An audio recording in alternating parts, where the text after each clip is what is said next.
السلام علیکم میرے بھائی، امید ہے آپ سب لوگ خیریت سے ہوں گے۔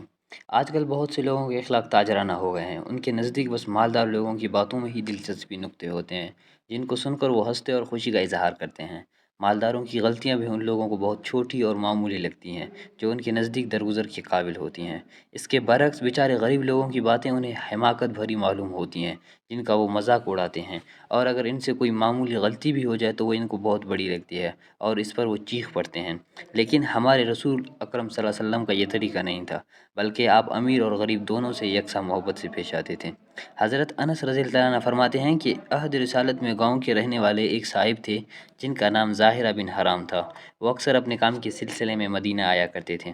وہ جب بھی آتے تو نبی صلی اللہ علیہ وسلم کے لیے گاؤں سے کوئی نہ کوئی چیز ہدیہ لایا کرتے تھے، مثلاً پنیر یا چربی وغیرہ کچھ بھی لایا کرتے تھے۔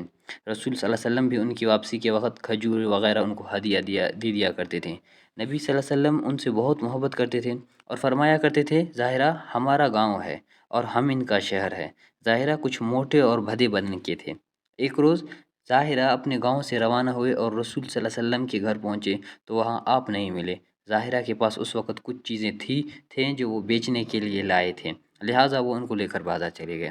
رسول اللہ صلی اللہ علیہ وسلم گھر تشریف لائے تو آپ کو ظاہرہ کے آنے کا علم ہوا، لہٰذا آپ ان کو ڈھونڈنے کے لیے بازار تشریف لے گئے۔ وہاں دیکھا تو وہ اپنے سامان تجارت فروخت کر رہے تھے۔ بدن سے پسینہ بہہ رہا تھا، کپڑے وہی گواروں کے سے تھے جن میں وہی گواروں کی سی بو بھی آ رہی تھی۔ رسول اللہ صلی اللہ علیہ وسلم ان کے پیچھے سے آئے اور ان کی کولی بھر لی۔ اب ظاہرہ آپ کو دیکھ نہیں سکتے تھے اور نہ یہ معلوم ہوتا تھا کہ ان کو کس نے پکڑا ہے۔ ظاہرہ بہت گھبرائے اور چیخ کر کہنے لگے، مجھے چھوڑو، یہ کون ہے؟ نبی صلی اللہ علیہ وسلم خاموش رہے۔ ظاہرہ نے اپنے آپ کو چھڑانے کے بعد بہت کوشش کی، پھر پیچھے مڑ کر دیکھا تو نبی صلی اللہ علیہ وسلم نظر آئے۔ تب ان کو اطمینان ہوا اور گھبراہٹ دور ہوئی، بلکہ اب تو اپنی پیٹھ کو اور پیچھے کر کے آپ کے سینے سے ملانے لگے۔ رسول اللہ صلی اللہ علیہ وسلم نے بھی ان سے مذاق شروع کر دیا، لوگوں کو پکار پکار کر فرمانے لگے، کون ہے جو غلام کو خریدتا ہے؟ کون ہے جو غلام کو خریدتا ہے؟ یہ ہمارے نبی کریم صلی اللہ علیہ وسلم کا انداز تھا لوگوں کے ساتھ مطلب کھل مل کر بات کرنے کا۔ ظاہرہ نے اپنی حالت دیکھی تو وہ خود اپنی نظروں میں فقیر حقیر نظر آئے، جس کے پاس مال ہے نہ جمال۔ انہوں نے رسول اللہ صلی اللہ علیہ وسلم کو مخاطب کر کے کہا، یا رسول اللہ، اس حالت میں تو میں بہت سستا بکوں گا۔ آپ نے فرمایا، لیکن تم اللہ کے نزدیک سستے نہیں ہو، بہت مہنگے داموں کے ہو۔ آپ کے یہی اخلاق عالیہ تھے جن سے آپ نے غریبوں کے دل بھی جیت لیے تھے اور وہ دل و جان سے آپ پر فدا تھے۔ یہ ایک حقیقت ہے کہ بہت سے غربا مالداروں میں یہ عیب بیان نہیں کرتے کہ وہ ان کو پیسے یا کھانا دینے میں بخل کرتے ہیں، بلکہ ان کو یہ شکایت ہوتی ہے کہ وہ ان کے ساتھ حسن اخلاق اور لطف و کرم سے پیش نہیں آتے۔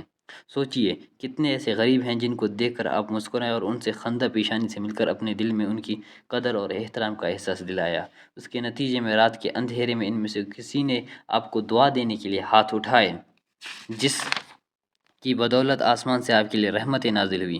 رسول اللہ صلی اللہ علیہ وسلم کا فرمان ہے کہ خدا کے بعض بندے بکھرے بالوں والے، غبار آلودہ، میل کچیلے کپڑوں میں ملبوس، جن کو حقیر جان کر دروازے سے دھکیل دیا جاتا ہے اور ان کی کوئی پرواہ نہیں کرتا، اللہ تعالیٰ کے نزدیک ایسے مقبول ہوتے ہیں کہ اگر وہ اللہ پر بھروسہ کر کے کسی بات پر قسم کھا بیٹھیں تو اللہ تعالیٰ ان کی قسم پوری کر دیتا ہے۔ تو ایسے کمزور اور ضعیف لوگوں سے ہمیشہ خندہ پیشانی سے آئے۔ یہ تھا ہمارے نبی کریم صلی اللہ علیہ وسلم کا طور طریقہ۔ غریب اور امیر دونوں سے یکساں ملا کرتے تھے۔ یہ بات نہیں تھا کہ وہ غریب سے غریب کے طبقے سے ملتے تھے، امیر کے امیر طبقے سے نہیں۔ ہمارے نبی کریم صلی اللہ علیہ وسلم کا یہی طریقہ تھا کہ ہمیشہ ہر ایک سے خوش اخلاقی سے ملا کرتے تھے۔ یہ تھا ہمارا طریقہ نبی کریم صلی اللہ علیہ وسلم کا، اور ہمیں بھی اپنے نبی کریم صلی اللہ علیہ وسلم کے طریقے پہ ہمیشہ چلنا چاہیے۔ اگر آپ کو ویڈیو پسند آئے تو لائک، شیئر اور سبسکرائب ضرور کرنا۔ مہربانی میرے بھائیوں۔